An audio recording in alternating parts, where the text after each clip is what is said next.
For everybody. Hope you're doing all right. Let's continue our conversation about legal briefs, particularly the influence of brief quality. Is a quality brief more influential than a non-quality brief? And one thing I want you guys to think about, pause the video after I ask these questions. I really want you to sit and think about, what does quality look like in a brief? What characteristics make a brief good? What makes a brief bad?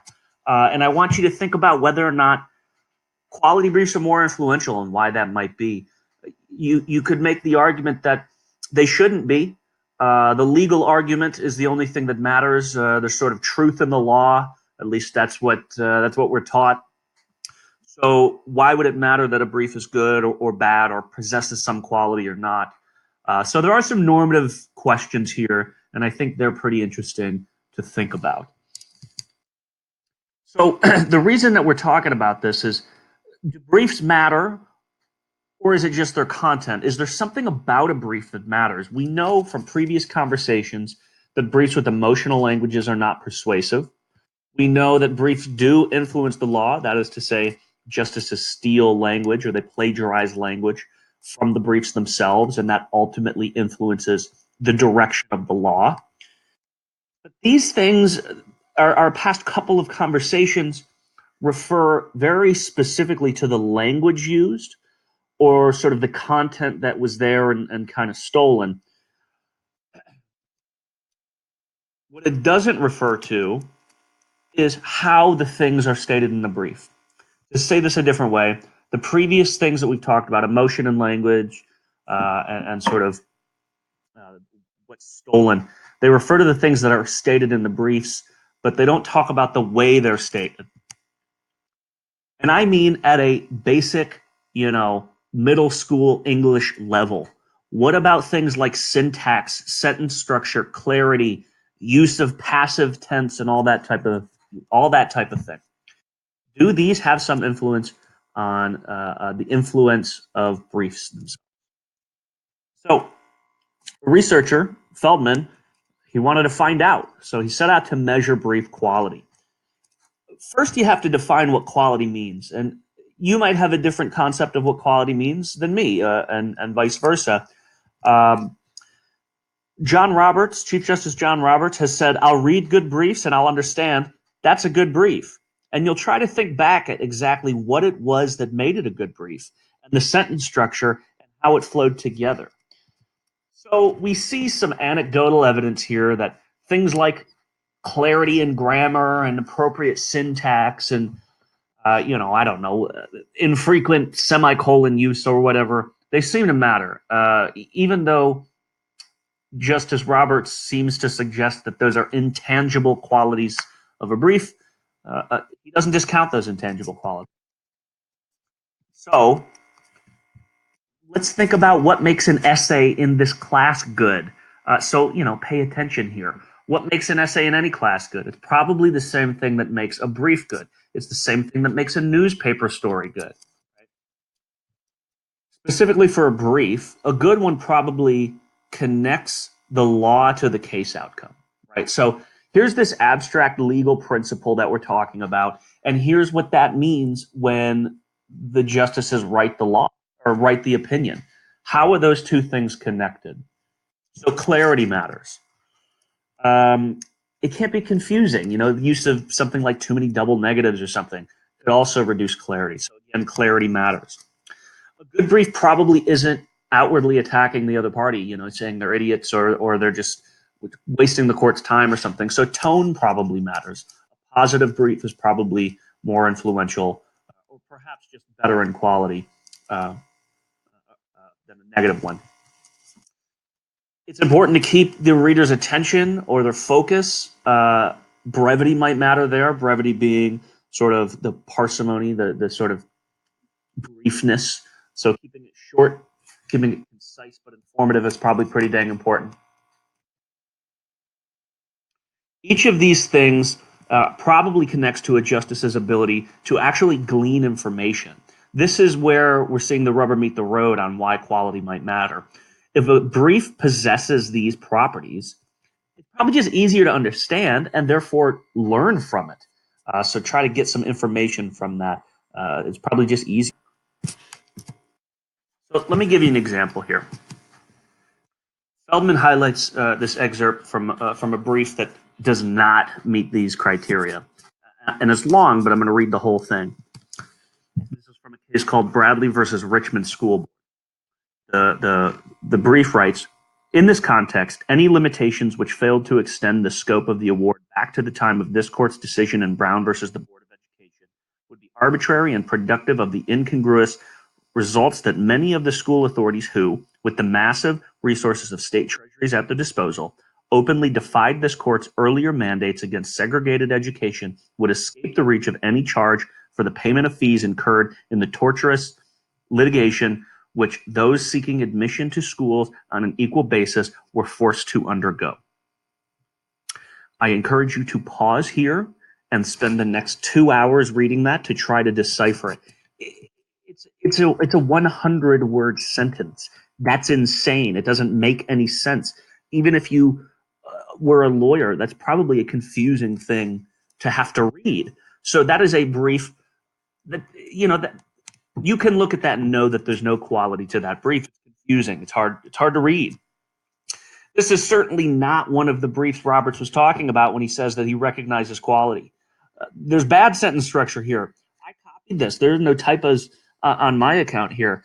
You know, there's like 2 commas in there. It's 100 words and there's 2 commas. That's a terrible sentence. Take notice. Don't write like that. So let's be a little more specific when we're talking about measuring brief quality. How does Feldman do this? Well, he uses automated text analysis. There's these sort of fancy computer programs that have been created by researchers in English, linguistics, education, all these other fields that can tell us what makes something easier to read, what makes it clear, and all these other things. So Feldman relies on all of that research and all psychology, education, all that stuff to help measure brief quality. But what are the constitutive components of brief quality? Here's what Feldman includes. He includes passivity, the number of passive verbs in each brief.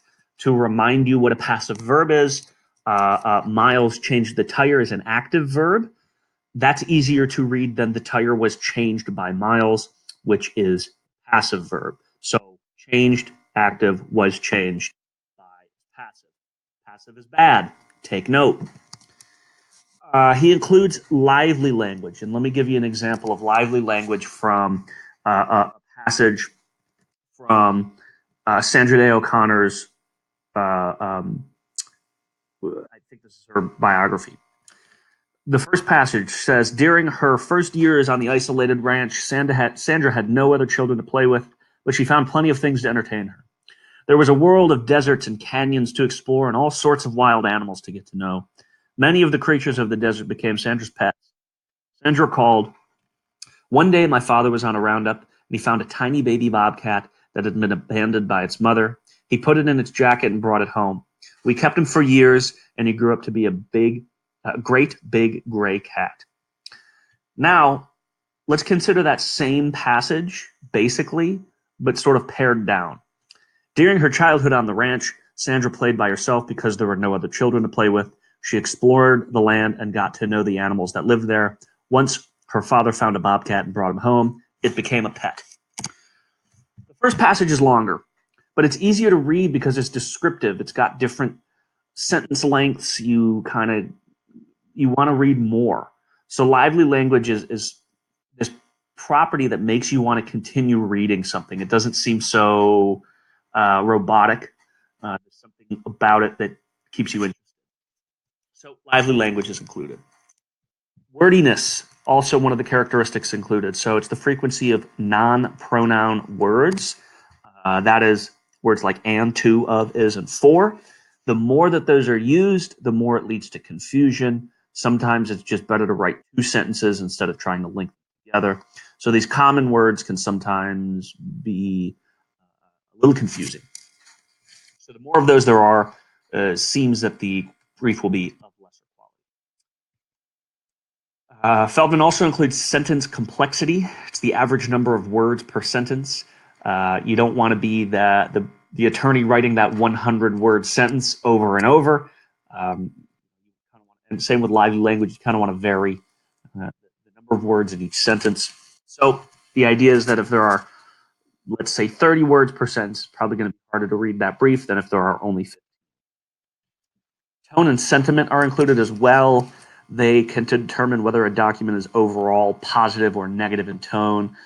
Seemingly positive tone would be easier to read and perhaps more appreciated. So let's turn to the evidence. Feldman looks at, well, turn to the data specifically. Feldman looks at about 9,500 Supreme Court briefs from 1946 to 2013. He considers two dependent variables. The first is the case outcome, which is 1 if the brief filer won the case and 0 if they lost. And the second is language adoption. So much like the last lesson, he's talking about plagiarism. The main variable of interest here is brief clarity. Feldman takes all of those properties that we discussed on the last slide and uses a statistical technique to reduce those characteristics into a single summary measure such that low values indicate low brief quality and high values indicate high brief clarity. Other variables are control variables that are included, whether the brief is written by a petitioner, because of course petitioners just win more often. Whether the brief was the Solicitor General wins more often. If the brief was filed by a state, and this is kind of hilarious, but briefs written by states are generally terrible. They're known to be not very well written. So if a brief was filed by a state, the idea is that they're probably not going to steal more, and they might not be more likely to win. Excuse me. And then, of course, we have ideological compatibility between the justice and the filer of the brief. Attorney experience as well. More experienced attorneys are likely to write a higher quality or higher clarity brief. So let's look at the first bit of evidence, which is the merits outcomes. That is, does the petitioner win, or who wins? Who does the petitioner or the respondent win? What we see is that higher quality briefs, unsurprisingly, have a higher probability of winning relative to lower quality briefs. So if you look here at the down here, sorry, if you follow my cursor, brief quality here, there's a positive and statistically significant effect on the likelihood of winning. Therefore, better briefs win more. This is true even though everything else matters. Petitioners, Solicitor General, state, ideological compatibility, all that stuff. All that stuff matters, but so too does the quality and clarity of the brief. The likelihood of winning moves 20% from the low end of brief quality to the high end. So a quality brief is 20% more likely to win than a low quality brief.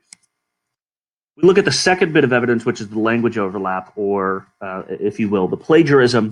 We again see that the brief quality matters. A well-written brief, they're going to steal more language. So the justices are more likely to steal language from a high-quality brief than they are from a low-quality brief. And this is true even if we're considering things like complexity and legal and political salience and ideological compatibility. It's just the case that they're more likely to steal from a better